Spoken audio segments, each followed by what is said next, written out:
Diable Jump. Les 11 supernovas sont les 11 pirates notoires de la nouvelle génération lancés par Goldie Roger lors de son annonce légendaire à sa mort. Ces pirates sont tous arrivés simultanément sur l'archipel Sabaody après avoir traversé Paradise, la première moitié de Grand Line, et ont une prime supérieure à 100 millions de berries. Dans ce groupe de pirates, on peut par exemple compter Luffy bien évidemment, mais aussi Zoro car considéré comme pirate lui aussi et sa prime était bien évidemment supérieure à 100 millions. Quoi qu'il en soit, nous découvrons les pouvoirs et surtout la réputation de ces pirates durant ce même arc, et comme chaque personnage dans One Piece, ils ont chacun une attitude et philosophie qui leur est propre. Parmi toutes ces nouvelles têtes, plusieurs ont capté mon attention. Diaz Drake par exemple et l'apparition du premier Zoan antique, Scratchman Apu et son étrange fruit lié aux vibrations et à la musique, ou encore Eustace Kid qui possède la plus grosse prime des supernovas. Mais au milieu de tous ces drôles de pirates, un m'a toujours intrigué au plus haut point, U-Rouge, le moine fou. Je ne sais pas si c'est dû à sa simplicité et son capital sympathie particulièrement haut, ou bien à ses mystérieux pouvoirs que l'on assimile moins facilement que les autres à un fruit du démon, mais j'avais vraiment envie de me pencher sur son sujet. Aujourd'hui, j'aimerais pouvoir découvrir le secret qui se cache derrière ses origines, son futur, mais surtout de sa puissance, d'où elle vient et jusqu'où elle s'élève. Reprenons donc depuis le début. Les apparitions du rouge se font particulièrement discrètes et sont peu nombreuses. Là où Law, Capone ou encore plus récemment Hawkins et Diaz Drake sont plus développés, le moine fou lui manque souvent à l'appel. Son introduction dans le nouveau monde s'est faite sur l'île de Reijin au climat capricieux et surtout impitoyable. Bien évidemment, comme pour tous les autres supernovas, nous n'avons pas pu profiter de ses aventures sur cette île afin de savoir ce qu'il a pu y découvrir ou qui il a pu combattre. Après ça, silence radio jusqu'au chapitre 795 où nous le retrouvons sur une île céleste avec Kaido, qui fut introduit pour la première fois dans ce chapitre. Étonnamment, la brève interaction entre les deux personnages, qui fut sans aucune hostilité, était déjà lourde de sens. Pour la petite parenthèse, en effet, avant d'entamer son saut suicidaire de l'île céleste, Rouge lance une parole, Namo, qui est en réalité une prière bouddhiste sur la dévotion, la révérence et est souvent associée à une icône sacrée. Nam Myo Renge Kyo est l'intégralité de cette prière, et le terme Myo est entendu une nouvelle fois quand justement on nous explique que Kaido est considéré comme un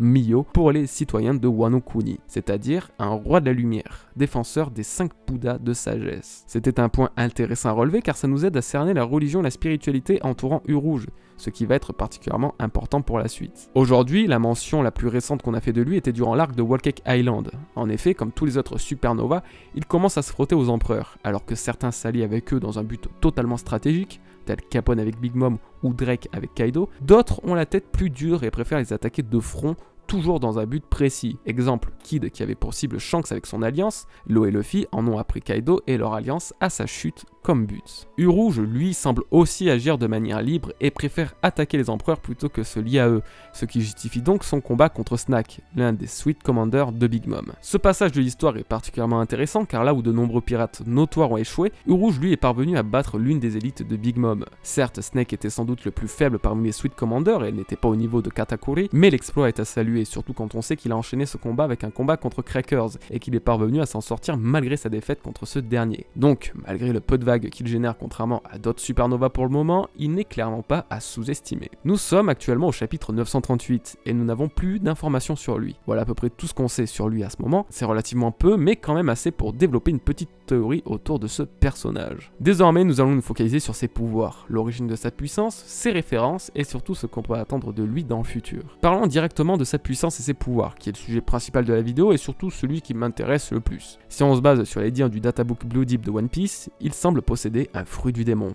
Rien n'est confirmé ceci dit, mais c'est clairement l'une des hypothèses les plus probables. Son pouvoir réside dans la force brute. En effet, comme nous avons pu le voir face aux pacifistas de l'archipel Sabaody, subir des dommages corporels semble être la source de sa puissance. Sans doute grâce à un paramécia donc si l'hypothèse du fruit du démon se confirme. Les dégâts qu'il reçoit semblent être convertis en énergie diffusée elle-même à travers son corps pour obtenir un gain de puissance et de musculature. Ou peut-être encore grâce aux arts et à la spiritualité bouddhiste, mais ça on y reviendra plus tard. Quelle que soit son origine, sa puissance brute est décuplée, sa taille aussi, et il est parvenu d'un coup de poing à envoyer valser un pacifista. Son arme principale est un pilier qui, d'après le databook une fois encore, semble être en métal, bien qu'Oda ait trollé les lecteurs dans un SBS en déclarant qu'il s'agissait d'un crayon à papier géant. Le poids et la densité de son arme attestent donc une fois de plus sa force physique colossale. Du côté de son équipage, difficile d'évaluer leur propre puissance car nous ne les avons pas vus à l'action, ils semblent évidemment partager la même philosophie que Rouge et viendraient du même milieu religieux. Le mystère autour d'eux est entier pour le moment, cependant on peut noter qu'il qualifie U-Rouge de Oppressed. être. Et ça permet de faire la transition sur sa mentalité, son rapport avec le bouddhisme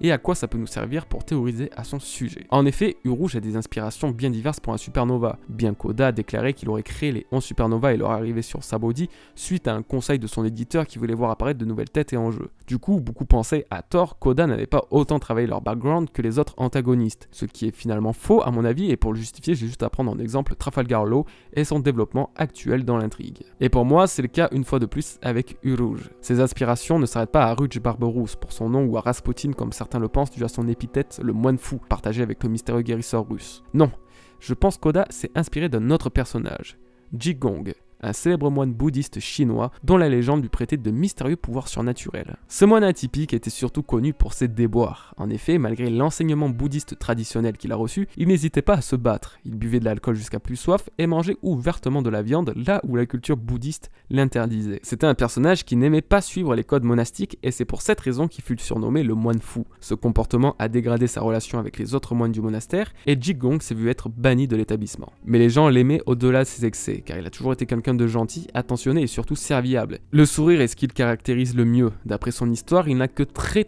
rarement été montré avec une expression faciale grave et sérieuse. C'est finalement une histoire assez intéressante car on peut parfaitement la lier à U-Rouge, comme je le disais plus tôt. U-Rouge est un moine aux déboires multiples, adorant l'alcool et mangeant de la viande d'après les informations qu'Oda nous a données de lui dans les SBS. Il est systématiquement représenté avec le sourire, quoi qu'il arrive. La seule fois où nous ne l'avons pas vu sourire est lors de son arrivée au large de Raijin Island. Il possède bien évidemment lui-même des pouvoirs surnaturels, et jusqu'ici, eh bien, tout correspond plutôt bien à Jigong. La seule partie qui reste floue est liée au passé du Rouge, car on n'en sait encore rien pour le moment. La partie personnalité s'assimile donc bien avec cette référence, mais concernant son pouvoir et sa puissance, cependant ça nous aide pas beaucoup pour comprendre l'origine de la force du Rouge. On en vient donc à l'une des deuxièmes références qu'Oda aurait pu utiliser. Il s'agit du premier élément que j'ai trouvé pendant mes recherches, et je pense que ça vaut le coup d'en parler pour comprendre les pouvoirs du supernova. Encore une fois, la mention de moine fou revient à travers une bande dessinée de 1984. L'histoire raconte l'aventure de Hipao, jeune fille qui cherche à percer le secret du moine fou nommé Zhou Li. Ce moine est connu pour avoir créé un art et une technique martiale particulièrement puissante qui serait liée à la folie et permettrait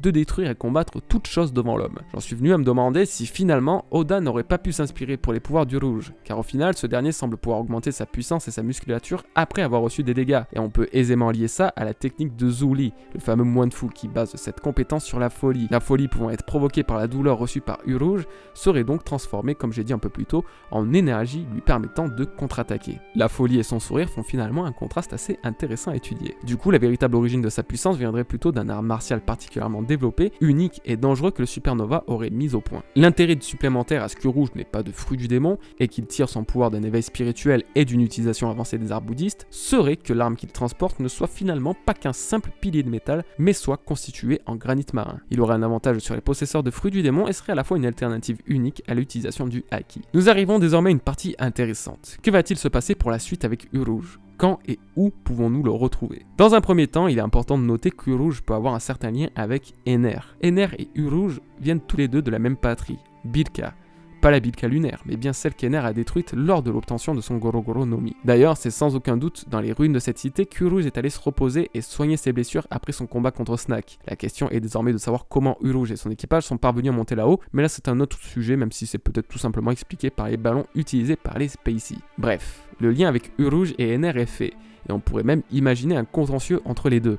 Donc la question pour éventuellement retrouver U-Rouge est quand pouvons-nous retrouver Ener? Car s'il y a réellement un lien entre les deux personnages, la probabilité qu'ils apparaissent au même moment est légèrement plus élevée. Ener a un certain lien avec la culture japonaise, notamment via Raijin, la divinité du tonnerre. Donc on pourrait penser que ce dernier puisse en toute éventualité, comme d'habitude, apparaître durant l'arc de Wano Kuni. Et il est vrai que U-Rouge est pour l'instant le seul supernova à ne pas être exploité. Jewel Riboni, elle, le sera sans aucun doute dans un arc bien à part vu les événements de la rêverie, tandis que Apu Scratchman a rejoint l'équipage de Kaido et donc aura son développement bientôt sans l'ombre d'un doute. Wano Kuni, même si ça ressemblerait à un séjour touristique pour supernova, pourrait donc être un arc marquant, une nouvelle apparition du Rouge ainsi que d'Ener. Du côté du Rouge, il est important de noter que pas mal de choses le relient au Japon et à sa culture, notamment sa religion, le bouddhisme qui est la plus importante du pays avec le shintoïsme. Autre chose, un des membres de son équipage porte un kaza, chapeau traditionnel japonais que vous devez sans doute connaître depuis le temps. Ces mêmes kazas sont vus à de nombreuses reprises dans l'arc de Wano Kuni d'ailleurs. Puis s'ajoute à ça sa rencontre avec Kaido qui, comme je l'ai dit, en plus d'être lourde de sens, peut avoir un certain impact par la suite. Kaido se trouvant lui-même à la tête de Wano Kuni aujourd'hui, ça donne une crédibilité supplémentaire à l'apparition du Rouge durant cet arc. Alors admettons que ce soit le cas, quel en serait l'intérêt ? eh bien une éventuelle alliance avec les Mugiwara serait intéressante. Je doute que la seule présence de l'eau soit suffisante à vaincre Kaido, et même si les autres Supernovas, Drake, Hawkins ou même encore Kid seront de la partie, U-Rouge ne serait finalement pas de trop. Puis je sais pas, j'ai à l'esprit que le rôle de prêtre qu'il incarne n'est pas du hasard et qu'il pourrait avoir une utilité bien particulière par la suite. En tout cas, il est clair qu'U-Rouge n'attend qu'à être un peu plus développé, et sa place, suivant ce qu'Oda décide pour lui, pourrait être véritablement importante pour certains événements de certains arcs. C'est donc la fin de cette vidéo, merci beaucoup de l'avoir regardé les bros. Si vous désirez me soutenir, vous pouvez le faire sur mon Utip en regardant jusqu'à 3 petites pubs par exemple, ou en utilisant mon code GOJIRDP sur Pampling si vous souhaitez acheter un t-shirt et bénéficier d'une réduction de 15%. Au-delà de ça, merci de votre soutien permanent les bros, et on se dit à très bientôt pour de nouvelles vidéos. Peace.